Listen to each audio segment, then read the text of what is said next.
আনু, এত রাতে তুই এখানে? যা ঘরে যা, কেউ দেখলে অনেক খারাপ হয়ে যাবো। আমি কেমন আছো জহির ভাই? তুই জানো আমি এখানে থাকতে আসি না, এক্ষুনি চলে যাবো। আনু, তোর কোনো কথা থাকলে আমি সকালে শুনবো। আনু, এমন কোনো জিদ করিস না। আনু যা। বলছি না আমি এখানে থাকতে আসিনি, আমি এক্ষুনি চলে যাবো। আমার একটা কথা ছিল, আগে কথাটা শোনালাও, তারপর আমি চলে যাবো। এতদিন পরে কিসের কথা? তোমার মনে আছে জহির ভাই, কোন কথা? একদিন তোমার কাছে পড়া শেষ করে উঠা যাওয়ানোর সময় আমি মাথার কাছে পড়ে গেছিলাম, আর তুমি আমার আমি বলে চিৎকার করে তোমার বুকে নিচ্ছিলাম। আসলে সেদিন আমার মাথা কোনো চক্কর খায় নাই জহির ভাই, আমি অভিনয় করছিলাম। আমার বিয়ের দিন তুমি কইছিলে জহির ভাই, এতগুলো মানুষের ভিতরে আমার চোখ খালি তোমারে খুঁজছে, কেউ তোমারে খুঁজে পায় না। আনু, আনু তুই যা, এখন অনেক রাত হয়েছে। আনু তুই যা, তোর কাছে হাত জোর করতেছি। আনু যা।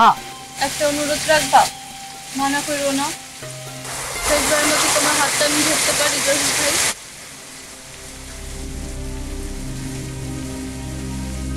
জহির ভাই, আমি ভালো নাই জহির ভাই, সত্যি হইতেছে আমি ভালো নাই। তোমরা ভালো নাই জহির ভাই, তোমরা ভালো নাই। কারণ আমি এইসব কথা বলতে পারি না জহির ভাই, তোমরা ভালো নাই জহির ভাই।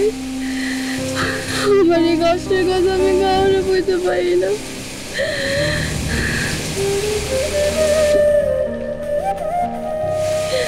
আমি জাহান্নামের মধ্যে আছি, কেমন একটা লোকের সাথে তোমরা আমার বিয়ে দিলে জহির ভাই, আমি একটু ভালো নাই।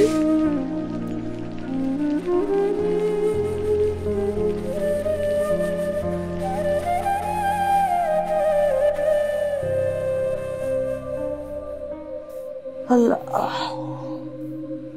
আল্লাহ রসুল, ইয়া রাব্বুল আলামিন। হ্যাঁ, আল্লাহু আকবার, আল্লাহু আকবার।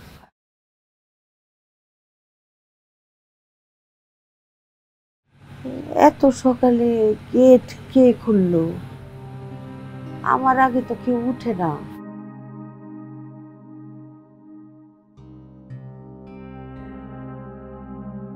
মানু, আনু,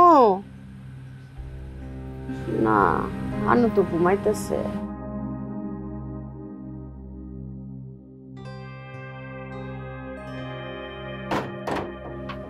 কে বাইরেল আবার?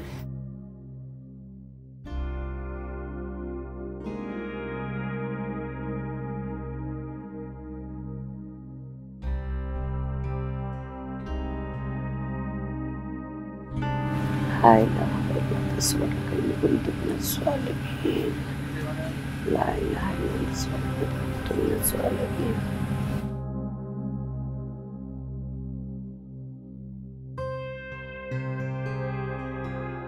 লা ইলাহা ইল্লাল্লাহ, লা ইলাহা ইল্লাল্লাহ মুহাম্মাদুর রাসূলুল্লাহ। আস্তাগফিরুল্লাহ রাব্বি মিন কুল্লি যামবি ওয়া আতুবু ইলাইহি। আসসালাম।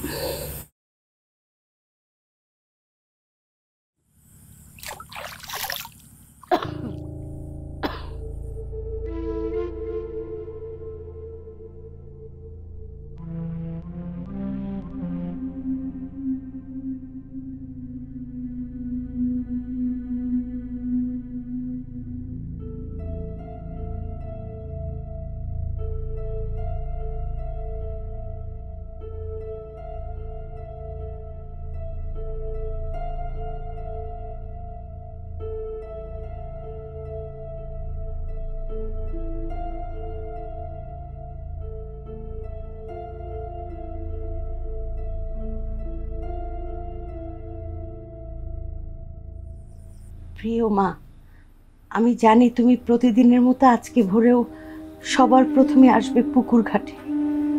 তোমাকে আমার অনেক কথা বলার ছিল মা, আমি দুনিয়ার কাউকে সেই সব কথা বলতে পারবো না, তাই তোমাকে বলছি। আমাকে যেদিন বিয়ের পরে এই বাড়ি থেকে ওদের বাড়িতে পাঠিয়ে দিলে, আমি একটা ঘরের ভিতর চুপচাপ ভয়ে বসেছিলাম মা। সারা দিনের অনেক ধকলে কখন যেন ক্লান্তিতে ঘুমিয়ে পড়লাম। খুব আতঙ্কে হাচমোকা ঘুম ভেঙে গেল আমার। হঠাৎ দেখলাম একটা জানোয়ার হায়েনার মতো ঝাঁপিয়ে পড়েছে আমার শরীরে। আমার পুরোটা দেহ ছিন্ন ভিন্ন করে ফেলছে। তাকে আমি বাধা দেওয়ার অনেক চেষ্টা করলাম, কারণ আমি খুব ক্লান্ত ছিলাম মা, আমি খুব ভীতু ছিলাম। আমি ব্যথায় বালিশে কামড় দিয়ে চিৎকার করতে থাকলাম। এরপর থেকে মা, প্রতিটা রাত আমার জন্য নরকের মতো হয়ে গেল।